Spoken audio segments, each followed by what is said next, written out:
Good afternoon, children. Welcome to today's class.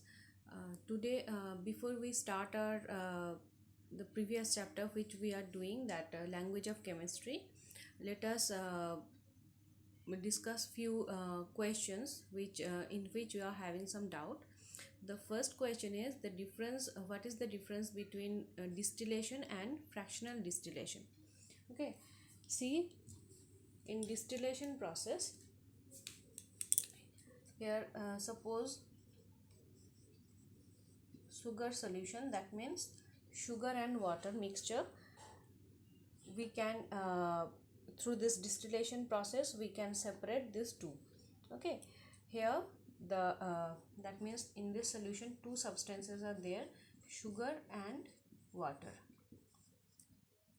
Okay, so here sugar is the this is the solid substance and this is the liquid. So a solid liquid mixture, solid liquid homogeneous mixture can be separated in this manner.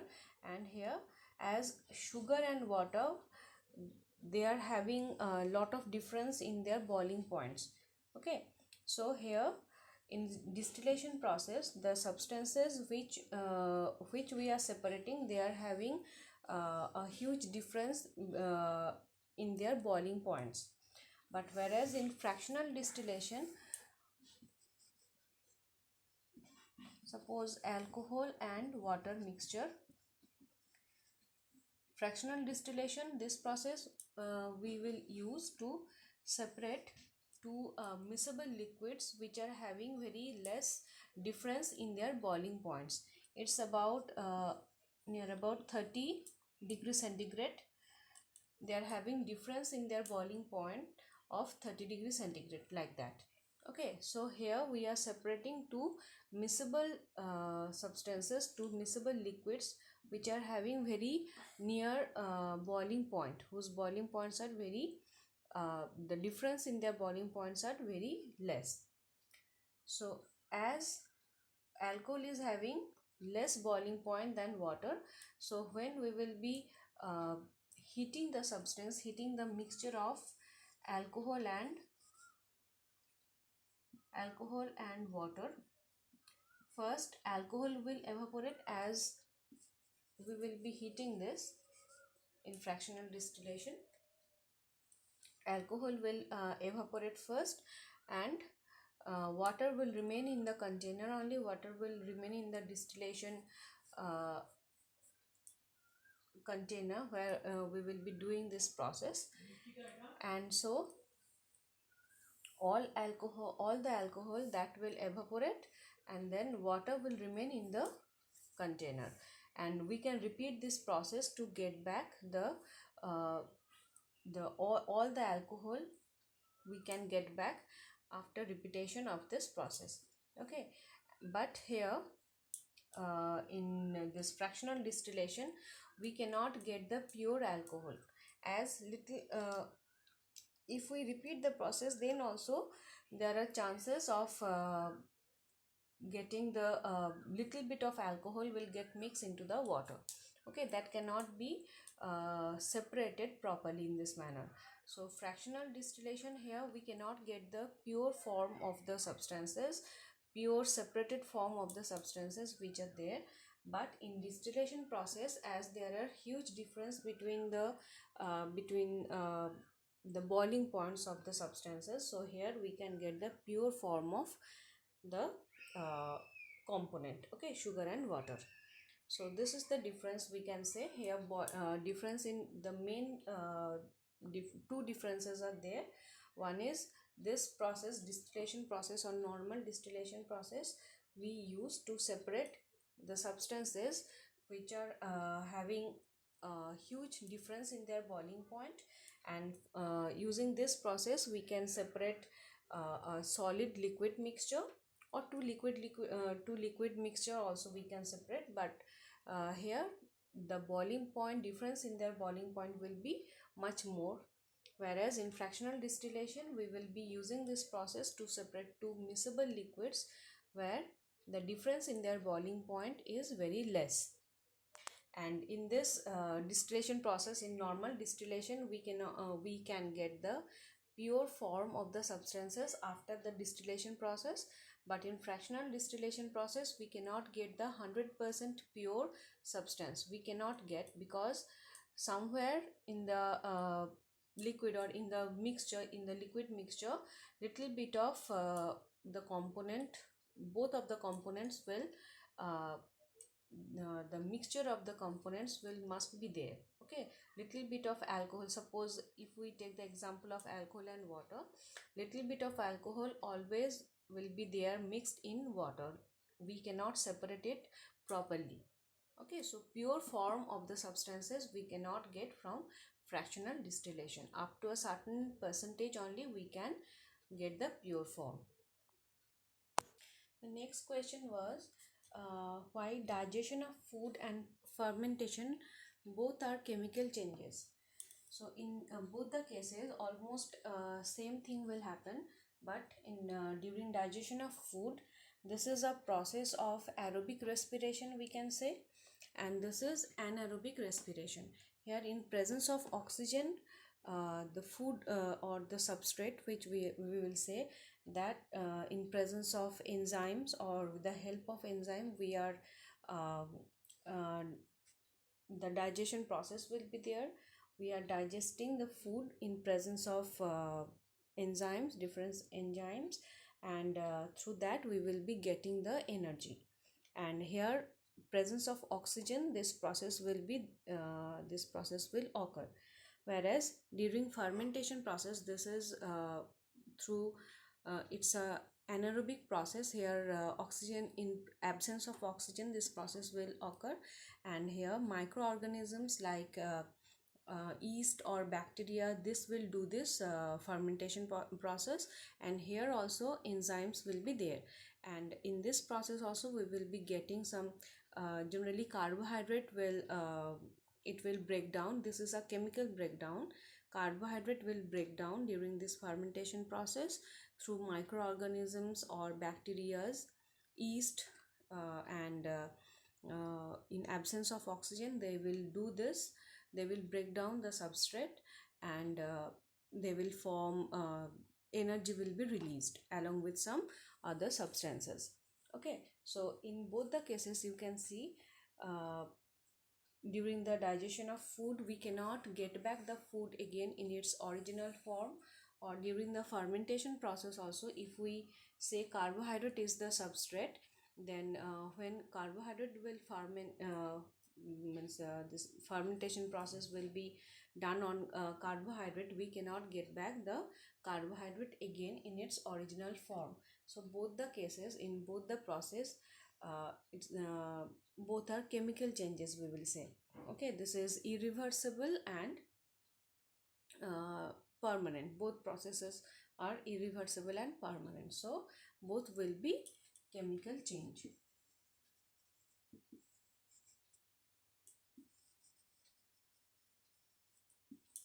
Okay, we cannot get back the original substance again once the changes will occur. Okay, so that's why this both the process will be chemical change. Now let us start this chapter which we are doing, radicals. Okay, radicals are two types. One is acid radicals, another is basic radicals. These are the ions, we will say, which are having there may be only a single element, or maybe two or more elements are together, but they will act as a single unit. Okay, and in radicals there will be either positive charge or negative charge. So acid radicals are examples. These are the negative charge radicals like chloride or sulfide,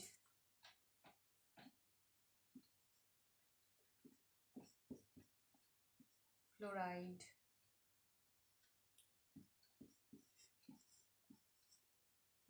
nitrate. See here, nitrogen and oxygen, both the elements are present, and they have they have formed a single unit with a single negative charge. Okay, here chloride, sulfide or fluoride, these are having only single element. Here chlorine, sulfur and chlorine are there, and they have formed the acid radical, whereas in nitrate we can see two elements are there which will form the radical. More examples are there. This is sulfide, this is sulfate. Okay, so these are acid radicals which are having negative charge. Now come to the basic radicals. Basic radicals are positively charged radicals, like the metals we will see. Okay, sodium, or this is hydrogen ion, or any all the metals we will say, copper 2 plus, iron 3 plus, or iron 2 plus. Okay, all these are basic radicals. So here from this we can see that acid radicals are the radicals having negatively charged ions, and these are generally acid radicals we can see for non-metals. You can see these are non-metals, whereas for basic radicals these are positively charged radicals, positively charged ions, and these are uh, metals. Okay, from metals we are getting the basic radicals. In any substance, suppose if we take the example of common salt, sodium chloride, here always we will be seeing two parts. One is acid radical. Here if we write this in this manner by separating the ions, Na plus and Cl minus, these two ions are there. So here this is the basic radical and this is the acid radical part. In all the ionic compounds we can see this two part. One is basic part, another is acidic part. Now the basic radicals and acidic radicals both can be according to their valencies. Here you can see the sodium, this is unipositive ion. Okay, so through this ion, through this charge we can say, we can determine the or we will represent the valency of that particular radical. So according to the valency we can classify them as monovalent, bivalent, trivalent in this manner. So let us see the examples. This we have to memorize a bit. Okay, and you have to actually you should write it. Okay, several times you have to write this and you have to learn this, otherwise it's difficult to memorize, so you have to write it several times. Okay, so let us see the examples of this. Here you can see the positive radicals. First of all, monovalent radicals are there and their symbols. See, all the metals are there: sodium, potassium, copper, silver, mercury, hydrogen and ammonium. These are the common monovalent radicals, basic radicals. Whereas the next comes bivalent radicals: magnesium, calcium, barium, zinc, nickel, copper 2 plus. As we have seen in our previous class that copper can have both two valencies. One is positive, another is negative. One is plus 1 and another is plus 2. So in monovalent also we have seen copper, in bivalent also we can see copper. Okay, copper 2, that is cupric. Iron is having again plus 2 ferrous. Lead is there, tin is there, silver plus 2 and plus 1 both are there. Okay, mercury, manganese, all these are bivalent radicals, bivalent basic radicals. Whereas for trivalent radical we can give the example of aluminium, aluminium 3 plus, iron, the ferric form is there, iron 3 3 plus. Chromium, this is also trivalent.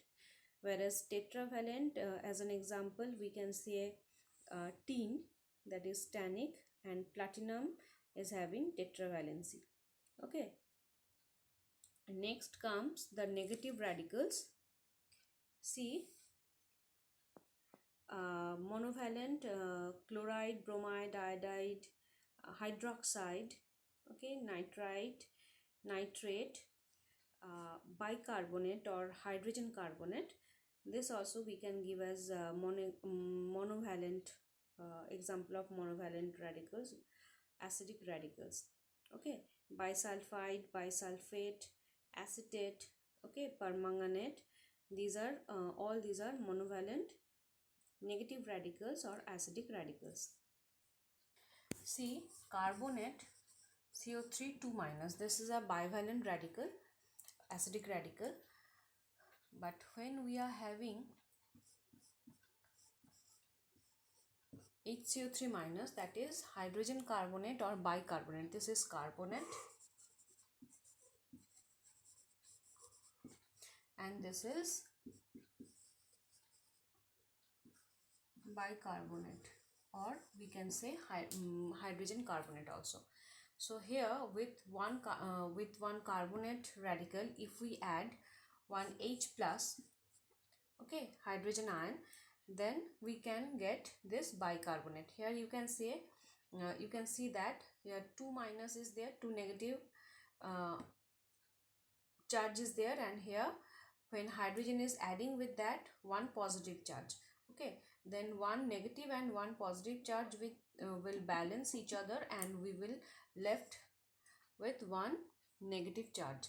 Okay, so in bicarbonate we will have HCO3 minus. This is the formula of bicarbonate.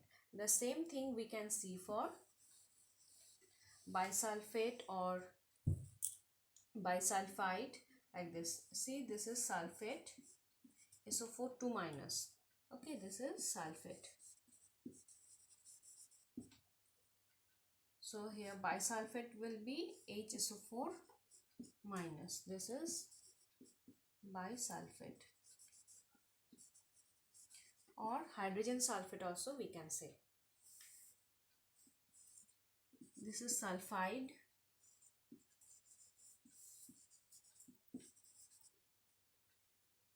and bisulfide is HS minus. So this is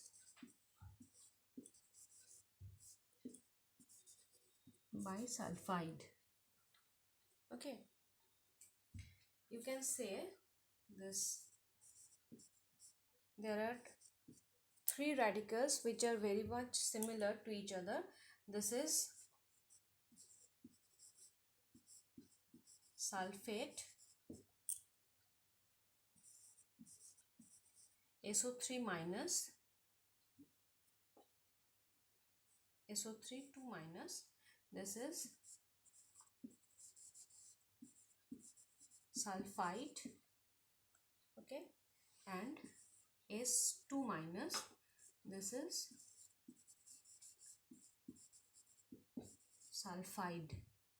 Okay, these 3 are very much similar to each other, so you have to learn it properly.